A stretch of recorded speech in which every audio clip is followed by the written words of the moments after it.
In this episode of Podcast Tactics, you will learn how to launch a podcast to level up in life.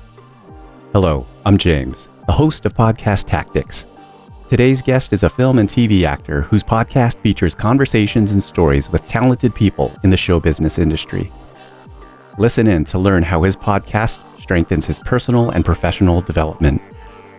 If you want more podcasting tips, tactics, and advice, join the mailing list at podcasttactics.com to get new episode notifications. Now, let's get into it.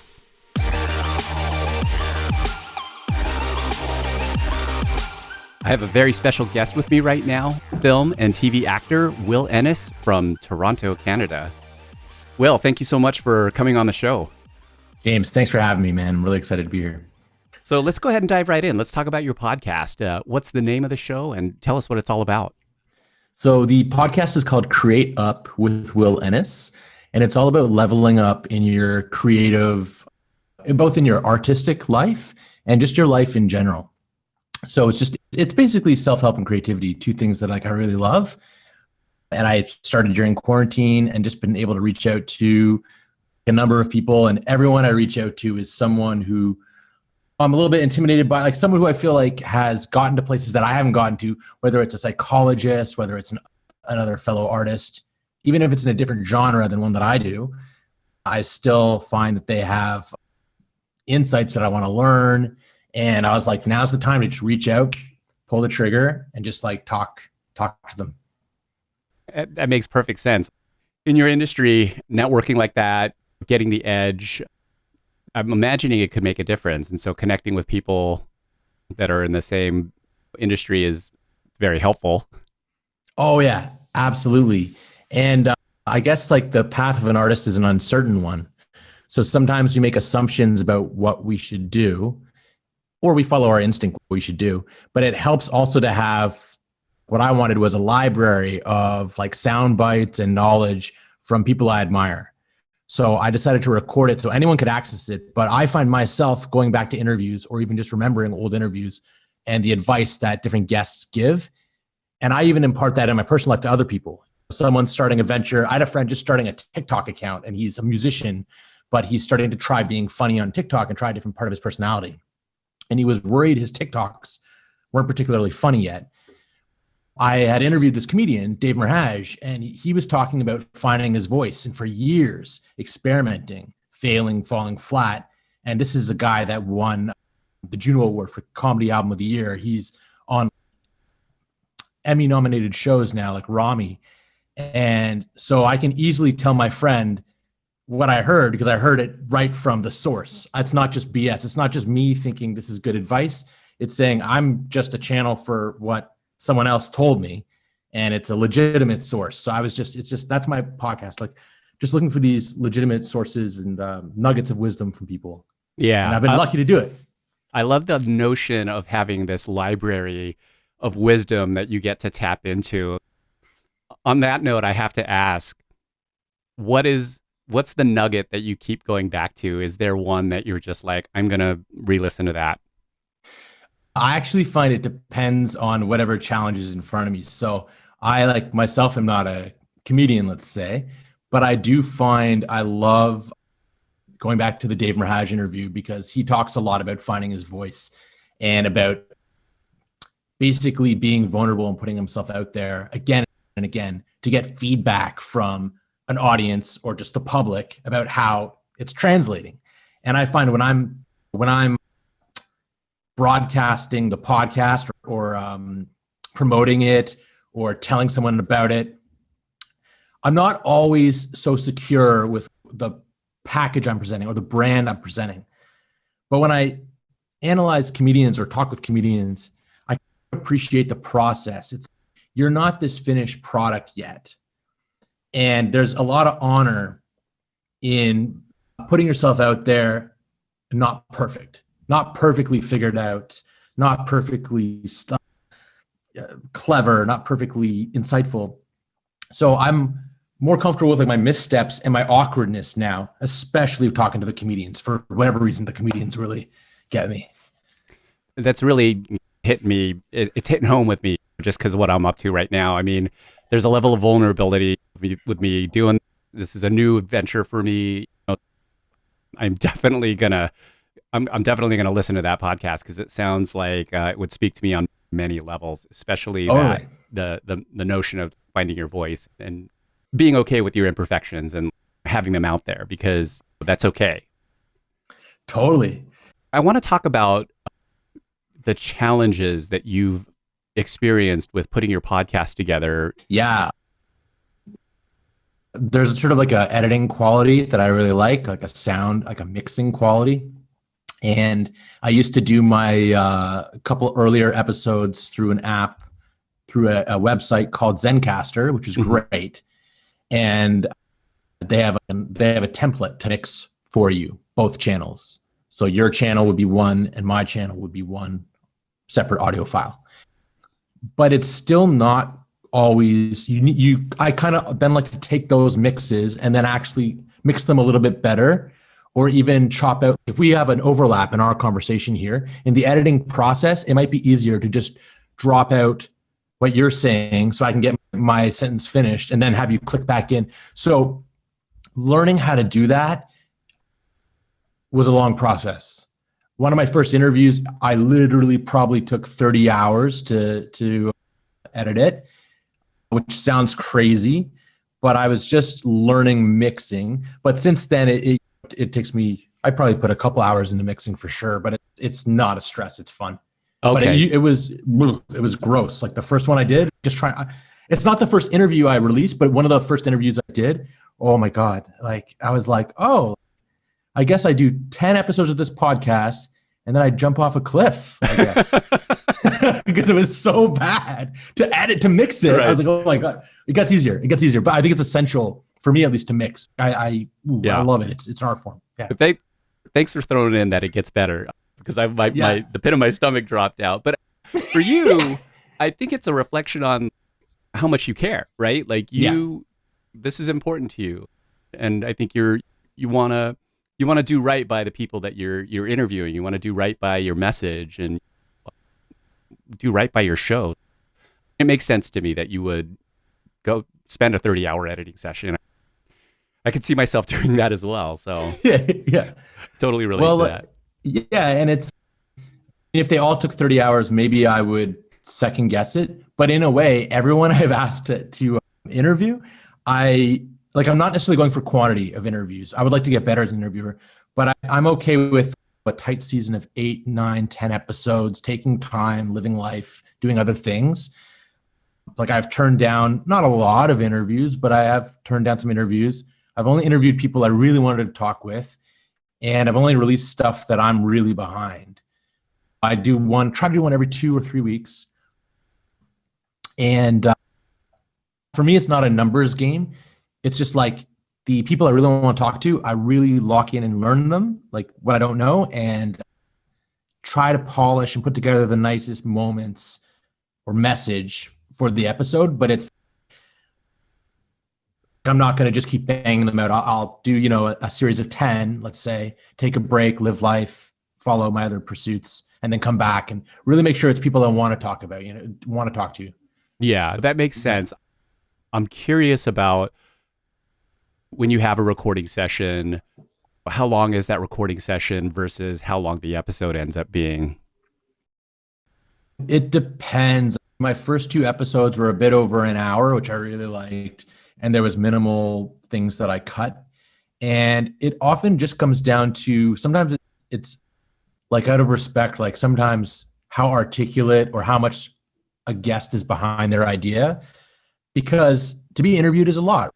And everyone I interview has great stuff to say, but not every question is going to land with them or is going to, like, I can tell sometimes if a guest is floundering with their answer, or maybe the energy kind of lags or drops. Sometimes I'll even cut stuff that's good, but it just doesn't seem to fit the narrative of the entire conversation. So it's, if you're filming a movie, you're going to leave stuff on the cutting room floor. So let's say if I do an hour talk, it depends, but I'll say maybe 40 minutes, 40 minutes, 45 minutes. I might cut out 15. I have a good example of that, actually. An episode coming out on Thursday my guest was talking about conspiracy theories, just as a side interest that he has. And I like when he talks about it, but I introduced the question too early. I hadn't established who he is, what he's about. He's a YouTuber. He's like a public speaker. He talks a lot about autism because he has autism spectrum disorder, and he has his own business. He's doing all this really cool stuff. And as a side interest, he also likes certain conspiracies that we both find, pretty interesting. But I think to build rapport with him, I introduced a question about conspiracies, like my second question in. Mm-hmm. And it was just such a jolt because I'm thinking about the listeners, like they don't get who this guy is yet. And now we're talking about aliens. I'm like, dang it. So I cut that, and that was about 10 to 12 minutes. It just didn't make any narrative sense.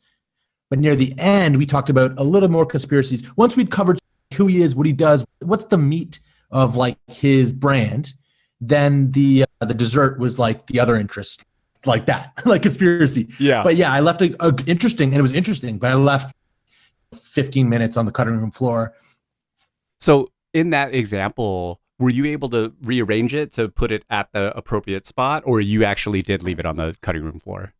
I left that on the cutting room floor. We did touch on conspiracies a bit later in the episode. And then to stitch the opening of the interview with the rest of the interview, minus that part I cut, I actually rephrased one of my questions to make it seem like there wasn't a cut between the two parts, if that makes sense. Yeah. No, that's man. Whew, yeah. You are next level editor here, and I'm inspired. But it's pretty easy because especially if you're doing video like this, if you have a title card for this interview, like my face, your face, and the title, if you're going to cut out a section of the video portion, I'll record the audio question I want and then just put the title card over our talk. So it just looks like we're talking, and then we're just branding the episode, and then we're pulling back the title card again, and it's us talking. But really that whole visual putting up that title card again is like an illusion. It's like a distraction. It's magic. Yeah. So people think, oh, you asked such good questions, but good flow. It's no, there's so much going on. There's so many tricks to make you think it's all smooth and natural. Yeah. But it's not. A good portion of that magic does happen in the editing room. What is the saying with movies? Another rewrite of the movie happens inside of the editing room. Yeah, totally. I always think of movie editors as like painters. Do you ever edit video or anything like that? I'm gonna be. You're gonna be. Yeah. Well, think about the timing, right? If there's a pause in something, like, do you make the pause the original 3-second pause, or do you make it 2.5 seconds or 1 second? And all of a sudden you're starting to I feel like you're really painting a picture with like pauses, and I don't know how many angles you're going to use, probably just my camera, your camera, but yeah, you can really shape the story or paint the picture, as I say. Yeah. I love that. Let's go back to your podcast, because I want to get into successes that you've had as a result of it. Can you share some of those? Yeah, totally. Okay, so the first person I interviewed, a lovely person, was Misha Watson. She came out as the 4th episode, but she was the first person I interviewed. And no knock on Misha, just mixing the first episode. That was the one I was talking about, which was so hard, just mixing that first episode. But she's a host, and we know each other from the acting world, but she connected me to a hosting opportunity. Outside of the podcast, I do other things. So she, connected me with someone, and we started collaborating on a hosting project, which, to be honest, it didn't really go anywhere. But off the bat, just my first guest, we had such a good rapport that I was top of mind to her for another gig. So she pulled me into this gig, and I was so happy to do it. And a number of those situations have come up where the podcast, it's just not just a show, it's also a place to build relationships and network with people. Like, we're networking right now, and if we have a really cool conversation, an added bonus to that is what we get out of the conversation is we've recorded it. We can always listen back to it for advice, and it's there for other people to listen to if they're going to get value from it too. But there's so many rewards to doing a podcast, because let's face it, like, my podcast may never go anywhere traditionally. Like, it may not become millions of people listening. It'd be great if it did. But even if it doesn't, that's not a loss, because you're still impacting people and you're still connecting with others. Like, it could lead to so much more than just a lot of listeners. I don't think that's the ultimate goal. We don't need a lot of listeners to be satisfied with the podcast, or you don't have to be only satisfied with your podcast if you have a lot of listeners. There's so much you learn doing a podcast, and there's a lot of opportunities that come your way just by talking with people and getting to know them.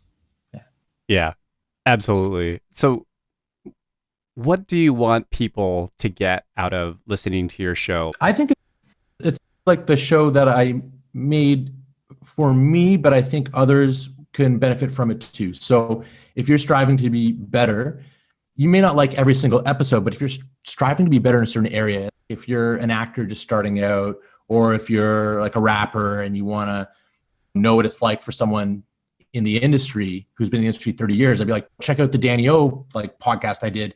He's been making noise in the industry for like 30 years. If you're cleaning up your room right now, throw on the podcast and just let all that like knowledge and history flow into you. Yeah. So basically, and actually I want to go in a direction of self-help as well. So it's not just artists, but just about making, again, like creating a better life for yourself. But not every episode of Create Up will benefit everyone. You know what I mean? You might only like one out of every 20, let's say, but I think that there'll be something in there for everybody. Sure. That's a tall order to try to be able to satisfy the needs of the whole planet. Talk to me about how you prepare for your interviews. Oh man. If it's an author, I definitely read the book, but I generally, if I reach out to an author, let's say, I've read the book first and then on a whim seen if I've been able to interview them. But I won't just read the book. I'll take note. The book will resonate with me, let's say, so that for example, I interviewed Robert Glover, and I loved his book over the summer. Like I was taking notes because it was helping me with my relationship. So I was just deep into it. And then I heard about a website called hunter.io where you can enter a website name and it'll direct you with an email that's connected to that website.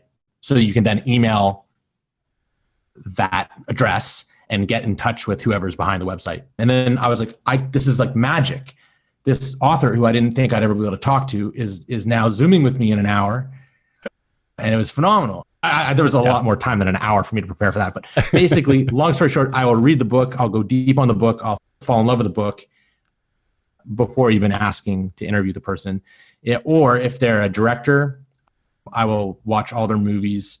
I will try to think of the most obvious questions and make the list of as many obvious questions as I can, as many kind of interesting, unobvious questions as I can, and keep rewriting those. And then eventually, when it comes down to the actual interview, I might have 4 or 5 questions on the page, which I may or may not look at. But in the prep, I'm like thinking of as many as I go. Like sometimes you might think of 50 questions for someone. For some people, you might think of 20 and be comfortable with that in prep. But actually on the day, I might have 2 questions, 3 or 4 questions on paper, just in case. But I try to keep it just flowing and just trust that I've studied this person. I have a curiosity in me. Let's see where this goes. One downside of that, sorry to interrupt. No, it's okay. One downside of that is often I do a preamble before a question when I'm improvising an interview, and I'm not always the most articulate. I don't always think I make logical sense. So in editing, there's a good rapport happening with the guest and they're saying really cool stuff, but I sometimes feel like a bit of an idiot when I'm asking questions and I haven't written out my exact questions. You know what I mean? I might think, oh, that's phrased weird, but it led to the guest to say this really cool thing. So lovely. But I cringe sometimes at my like improvised questions. They seem a little bit, not always the most logical. They're always sometimes they're a little abstract. This is funny for me to say this to an actor, but do you feel like that's part of that inner kind of critic that is just, you hear something and it's, oh, I'm cringing? For me or a listener, they might be thinking like, wow, that's a raw moment. Like he's really digging deep to come up with this inquiry for this person. That's a good insight into it. Yeah, because I think I am pretty hypercritical. And you'll notice that in editing, when you start editing your stuff, it's because it's like, I noticed when I first started editing, I was like almost obsessed with trying to make myself sound good. I was insecure. So it's like I wanted to make sure I cut out the ums and ahs in my question, and I cut out ums and ahs in the answer of my guest. But I realized I wasn't focusing as much on cutting out their ums and ahs. So that just told me like I'm pretty insecure, like with this. But as I got on, as I started to do more episodes and edit more, I was like, raw is good. I do try to cut out the ums and ahs equally, but sometimes you just leave them in because we're not robots. We're not, but totally. Generally you want to make your guest look way better than you. You want to make sure you're putting more focus on the guest looking good because people are there for the guests. And I am embarrassed to say that. Yeah. In the early days, in the beginnings of this project, I was way more focused on how I came across the guest. So this one thing I noted from the Michelle McLeod episode, you can tell me I don't want to answer it, but it's something that I noted as something that was interesting. When you started your podcast, you mentioned during this episode that you were feeling lost. Can you go into that? Yeah, absolutely. As an actor, you have an agent and they get you roles, which you audition for. So you basically have these creative producers and writers that want to create these projects. And then you show up to audition for the role. And sometimes you don't even get in the room for projects that you might resonate with. And sometimes you do and you screw it up or you're not right for it or whatever. But as me personally, I have all this creative energy and I found I was putting it in the hands of other people. I love to audition and I love to collaborate, but I was like, I legitimately have too much energy in me that I need to be creating as well. What do I want to create? And it was a podcast because I listened to so many podcasts and I wanted to start producing and creating my own content. And it really did help me find my voice. Yeah. This year has been phenomenal. It really did. I get that. Thanks for, diving a little deeper into that. I appreciate hearing that story. No worries. So before we wrap things up, I have one last question for you. What's the best experience you've ever had happen as a result of your podcast? There have been a number of moments that I've clocked and that they've stayed with me in subtle ways that make a big difference. So just certain moments that have happened in the podcast. I asked someone a question that's really detailed and I feel I've affected them in a good emotional way. That shows that I've seen their work. I know their work. I know them. I see them. And I know the impact that it has on them. And for example, and that's created, it seems a bit awkward to say this, but I feel like it's created more self-esteem in myself for some reason. A handful of moments from producing this podcast, I do feel I walk around like 5% more confident. I know 5% doesn't sound like a lot, but literally imagine you became 5% more confident tomorrow. It'd be subtle, but you're like, I feel more confident. I feel like I'm a little bit more on purpose. I feel like I'm a little bit more doing something meaningful. And that's something I've noticed doing this podcast.